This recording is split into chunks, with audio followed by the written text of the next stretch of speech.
What's going on, folks? Thank y'all for tuning in to my channel. Here we are, our 2019 Smallwater Angler Teams Classic. We were unable to fish our Classic in 2018 due to conflicts of scheduling, so therefore we rolled over our 2018 season Classic into the 2019. We had 7 anglers competing at Hollis Lathem Reservoir, located in Cherokee, Dawson County, kind of a combination mix. Cherokee County Water Sewer Authority operates the reservoir. So I'm going to show you some of the techniques pre-fishing going into this event. We had a 30-day no pre-fishing. I'll go through, show you some of those techniques that helped me key in on some of the bites that I was able to get during the Classic event. So y'all sit back. If you hadn't already, make sure hit that subscribe button to my channel. Hit the notifications, so that way during the off season, whenever I'm out there doing some pleasure fishing videos and upload them, you get those notifications.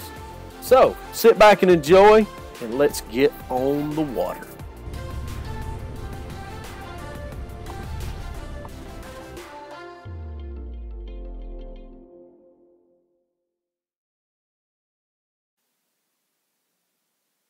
So here we are, a month before our 2019 Smallwater Angler Teams Classic.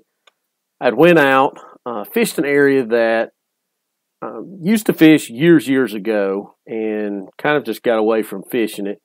And when I went back there, I kind of stumbled on some stuff that had a lot different things going on in that area than any part of the lake. One of the things that I noticed right off the bat, comparable to all the main lake, was the water clarity. That was number one thing. Hence the reason why a lot of my friends in college used to call me Murky Waters. So I really keyed in on that water clarity. Keep in mind, when I went out pre-fishing 30 days before, it was like mid-90s, still like 70-something degrees overnight. So the cool-off really had not started yet. It was still hot. Fish were really, if you'd have it, inactive, just still in that summertime deal. But the one thing that really stood out the most about this area, I did not catch the first fish in that small little confinement area. But I noticed them. Like, you got to keep your eyes on the graph when you're out there on the water, pre-fishing, trying to go through these baits, that bait, see what works, what doesn't work. Also watch your graph. Let the bait, that was one of the most critical things, was the fish were there and they were very close to the threadfin shad. And I knew, with that being said, that it was just a matter of time. There'd be small windows that would open up that they would start feeding.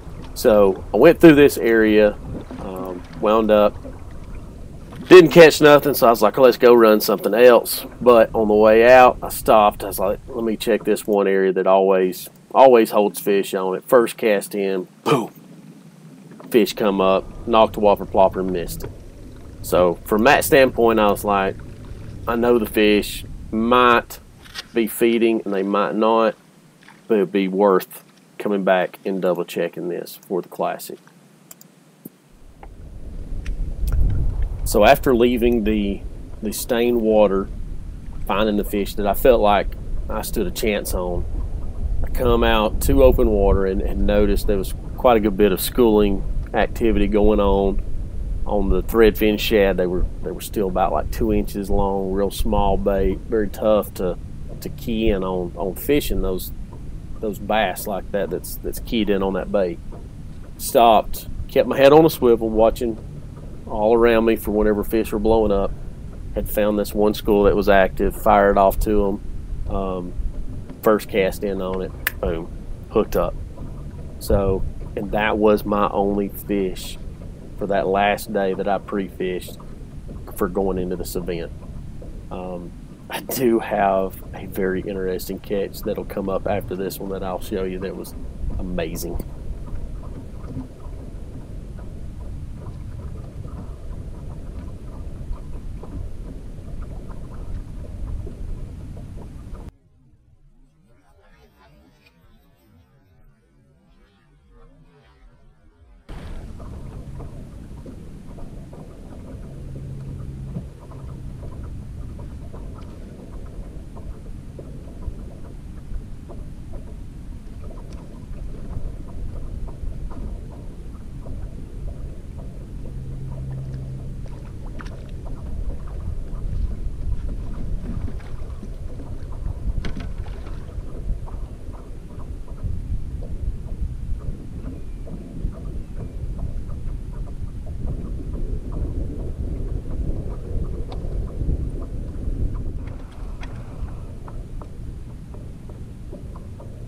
Right there is a good one.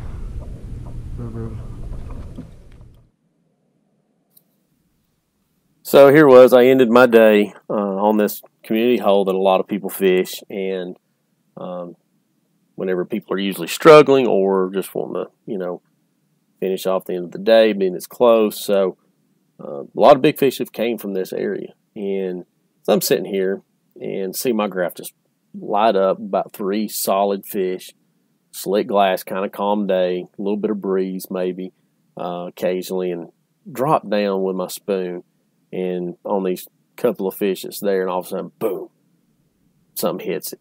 I go to set the hook, I miss it, drop it back down. When I drop it back down, it just loads up. And as I'm fighting this fish in, I see the silver on it and the bright color, and I'm like, what in the world? And instantly I'm like, this ain't a bass.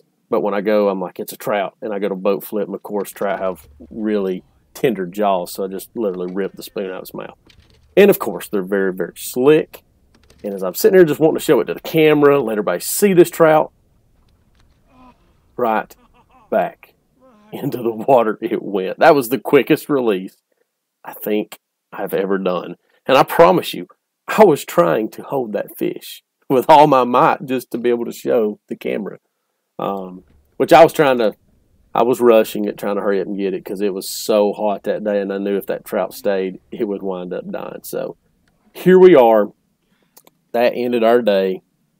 But I'm going to tell you, it was exciting to see a rainbow trout come out of Hollis, Lathem. I've never witnessed that before in my life, nor have I heard of people catching rainbow trout out of it. So that concludes the pre-fishing. I knew where to go, what to do. I just hoped there was a cold front coming, and it came.